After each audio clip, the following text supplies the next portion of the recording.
गरीब माँ की रसोई में बेटियों ने भरवाए सोने के बर्तन।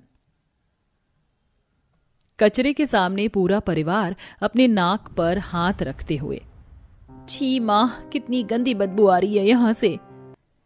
हाँ, लेकिन ये देखो मुझे क्या मिला माँ, मुझे ये टूटे मटके मिले हैं और ये नारियल के खोखे। चलो कुछ तो मिला। अब इन टूटे मटकों को अच्छे से साफ करके इस पर खाना बना लेंगे और ये नारियल के खोखे को साफ करके इसमें पानी या चाय पिया करेंगे। आखिर ये कैसा परिवार है जो लोगों की फेंकी हुई कचरे को हाथ में लेकर इतना खुश हो रहा था और ये इस गंदे नारियल के खोखे में पानी पीने तक की बात कर रहे हैं। आखिर ये लोग कैसे हालात से गुजर रहे हैं, आइए इनकी इस बद से बदतर जिंदगी के होने के पीछे का कारण जानते हैं। हमारे साथ ऐसा मत करिए सेठ जी।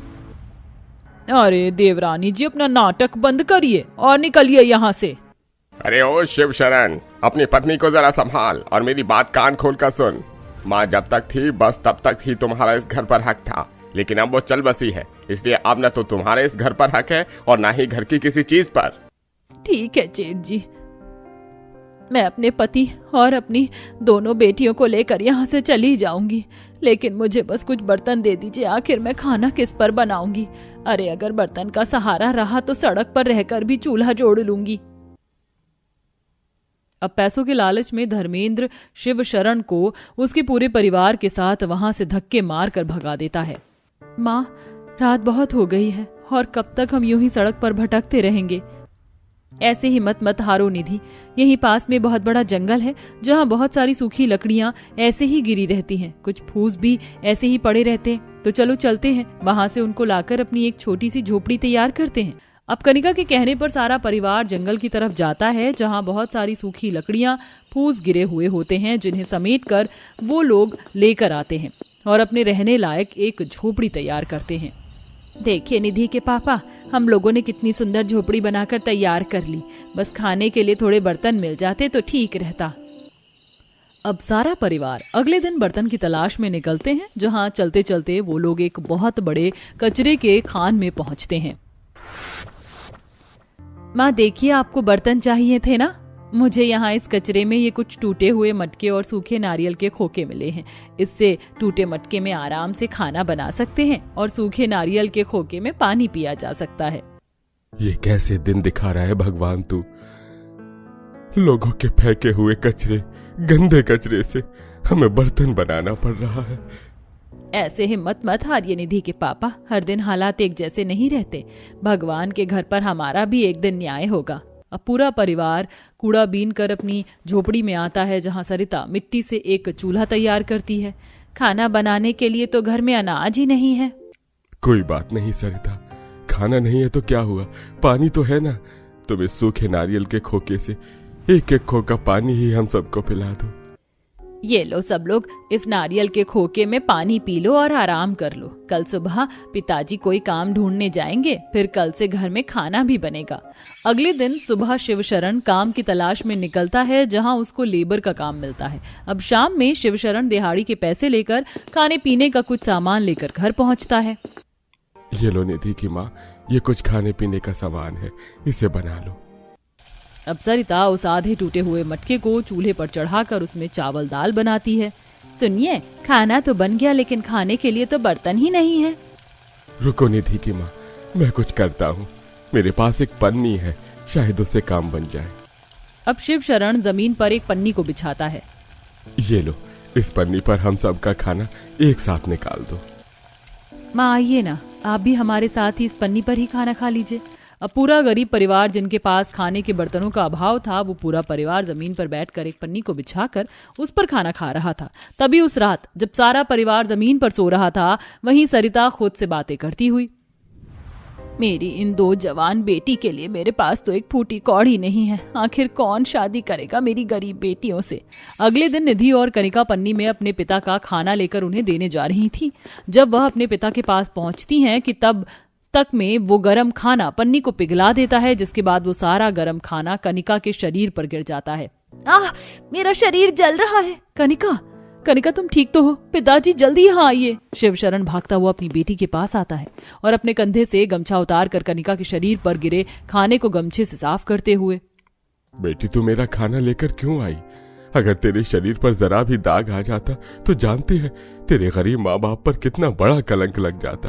अरे खाने के बर्तन नहीं थे तो खाना नहीं लाती, पर इस पन्नी में खाना लाने की क्या जरूरत थी।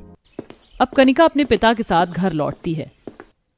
ये लीजिए पानी पी लीजिए। अरे कनिका, तेरा शरीर इतना लाल क्यों हो रहा है? सरिता जैसे ही कनिका के शरीर को छूती है कि तभी चूल्हे पर तेज कुछ फटने की आवाज आती है। हाय दैया, ये क्या फटा? सभी लोग चूल्हे के पास आते हैं तो देखते हैं कि चूल्हे पर चढ़ा मटका बीचों बीच से टूट चुका है। सत्यानाश, ये क्या हो गया? खैर ये मटका तो वैसे भी हम कचरे से उठाकर लेकर आए थे और कितने ही दिन चलता ये, इसे तो एक दिन टूटना ही था। सारा खाना चूल्हे और जमीन पर गिर गया। माँ, बस अब बहुत हो गया, अब हम दोनों बहन कोई काम ढूंढेंगे। अगले दिन सुबह दोनों बहन काम की तलाश में निकलती हैं, जहां उन्हें एक आलीशान ढाबे पर बर्तन धोने का काम मिल जाता है। अब दोनों ही बहन उस ढाबे पर आकर बर्तन मलती हैं और शाम को बचे खाने को अपने घर ले जाती। तभी एक दिन कनिका के लाए हुए खाने को पूरा परिवार पन्नी पर रखकर खा रहा होता है। बहुत ही अच्छा काम है बेटी, इसी बहाने हमारे घर में खाना तो आ जाता है। ऐसे ही कई दिन गुजरते हैं और एक दिन जब कनिका जूठे बर्तनों को ढाबे पर मल रही होती है। निधि, मैं क्या सोच रही हूँ कि इन जूठे बर्तनों में से कुछ प्लेट चुरा कर घर ले चलूं, माँ बहुत खुश होंगी। अब शाम को जब कनिका ढाबे से घर आ रही होती है तो वह अपने दुपट्टे के पीछे कुछ बर्तन को छुपा कर रख रही होती है। तभी पीछे खड़े ढाबे के ओनर हार्दिक और विक्रम उन्हें ऐसा करता देख लेते हैं। देख रहा है हार्दिक, कैसे ये लोग यहाँ से बर्तन चुराने की कोशिश कर रहे हैं। अरे जिस थाली में खाते हैं उसी थाली में छेद कर रहे हैं। इनकी तो अभी खबर लेता हूँ। नहीं, रुको देखते हैं कि ये इन बर्तनों से कर क्या रहे हैं। अब हार्दिक और विक्रम कनिका और निधि का पीछा करते हुए उनके साथ साथ आते हैं। माँ, ये देखो मैं आपके लिए बर्तन लेकर आई हूँ, अब आपको पन्नी पर खाने की जरूरत नहीं है। वहीं हार्दिक और विक्रम झोपड़ी में बने छोटे से खिड़की से ये नजारा देखकर कहते हैं। अरे विक्रम, हम तो इन्हें गलत समझ रहे थे, लेकिन ये तो बहुत ही गरीब लड़कियां हैं और ये कितनी मेहनत कर रही हैं अपने परिवार के लिए। सच कहूं तो विक्रम, ये लड़की मेरे मन को भा गई है। हाँ हार्दिक, मुझे भी निधि अच्छी लगती है, पर मैंने कभी कहा नहीं। अब ऐसे ही कुछ दिन गुजरते हैं और हार्दिक और विक्रम एक दिन अपने प्यार का इजहार ढाबे पर बर्तन धोती कनिका और निधि से करते हैं। आप लोग इतने अमीर होने के बाद हम गरीब बहनों से प्यार? अरे क्या देखकर प्यार हो गया आपको हमसे? अरे प्यार कुछ देखकर थोड़ी ना होता है, प्यार तो बस हो जाता है। विक्रम हार्दिक की बातें सुनकर कनिका और निधि दोनों ही मुस्कुराने लगते हैं और उनके प्यार के प्रस्ताव को स्वीकार कर लेती हैं। अगले दिन विक्रम और हार्दिक निधि और कनिका के माता पिता से मिलते हैं। अरे मैं तो इसे भगवान का चमत्कार ही समझता हूँ जो मेरी गरीब बेटियों को अपने और आपके परिवार वालों ने पसंद किया। अब विक्रम और हार्दिक कनिका और निधि से शादी करते हैं, जिसके बाद दोनों ही बहन अपने आलीशान ससुराल में आती हैं। आओ बहू, घर के अंदर आओ, इसे अपना ही घर समझो। हे भगवान, कितना आलीशान घर है और यहाँ तो सभी चीज सोने की है। अगले दिन सुबह दोनों ही बहन अपने ससुराल की रसोई में आती हैं तो वो देखती हैं कि वहां पर ढेर सारे सोने के बर्तन चमचमा रहे होते हैं। हमारे आलीशान ससुराल में तो कनिका सारे बर्तन सोने के हैं और ये बर्तन कितने चमचमा रहे हैं। हम लोगों को तो सोने के बर्तन नसीब हो गए, पर मेरा तो सपना सपना ही रह गया, माँ को अच्छे बर्तन देने का। तभी कनिका और निधि की बातें सुनते हुए उसके ससुराल वाले रसोई के अंदर आते हैं। अरे तुम चिंता क्यों करती हो कनिका, अगर तुम मेरी धर्मपत्नी हो तो वो भी मेरी माँ है, इसीलिए तुम कल ही अपने हाथों से ढेर सारे सोने के बर्तन अपनी गरीब माँ के घर लेकर जाओगी। अगले दिन सरिता के घर में कुछ नौकर अपने हाथों में सोने के बर्तन लेकर उसकी रसोई में घुस रहे होते हैं। अरे आप लोग कौन हैं और ये सोने के बर्तन मुझे गरीब की रसोई में लेकर क्यों आ रहे हैं? ये सोने के बर्तन आपकी बिटिया रानी कनिका और निधि ने भिजवाए हैं। तभी सरिता और शिवशरण घर के बाहर आते हैं, जहां वो देखते हैं कि ढेर सारे सोने के बर्तन रखे हुए हैं। माँ, बर्तन कैसे हैं? आपको पसंद आए ना? अरे पसंद क्यों नहीं आएंगे, आखिर मेरी बेटियों ने अपनी गरीब माँ की रसोई में सोने के बर्तन भरवाए हैं। तभी आस पड़ोस के लोग सोने के बर्तन को देखकर कहते हैं, देखो सरला, कैसे गरीब माँ की रसोई में बेटियों ने सोने के बर्तन भरवाए हैं। माँ, आज भी तुमने ये घास फूस बना दिया। आप मुझे हमेशा यही रोटी और हरी सब्जी खिलाती रहती हो, मुझे नहीं खाना आज ये खाना। इतना बोलकर गोलू नाराज होकर वहां से चला जाता है और जब वो घर के बाहर जाता है तो देखता है कि उसके घर के बाहर एक गाड़ी से एक अमीर फैमिली उतर रही है और उसी गाड़ी में से एक और बच्चा उतरता है जिसके हाथ में KFC बॉक्स होता है। ये देख गोलू अंदर आता है और अपनी माँ से कहता है, माँ जल्दी से बाहर चलो और देखो कौन आया है और मुझे क्या खाना है, मैं आपको वो भी दिखाऊंगा। इस तरह गोलू जबरदस्ती अपनी माँ को बाहर ले जाता है जहाँ पूजा देखती है कि उसके सामने वाले घर में कोई नहीं बल्कि उसकी दोस्त ही पड़ोसन बनकर आई है। अपनी दोस्त और उसके बच्चे को KFC खाता देख वो जल्दी से अंदर आ जाती है। अच्छा हुआ जो मेरी दोस्त ने मुझे नहीं देखा, अगर उसने मुझे देख लिया होता तो वो क्या सोचती मेरे बारे में। माँ क्या हुआ, तुम ऐसे अंदर क्यों आ गई? मुझे भी KFC खाना है, तुमने देखा ना KFC क्या होता है।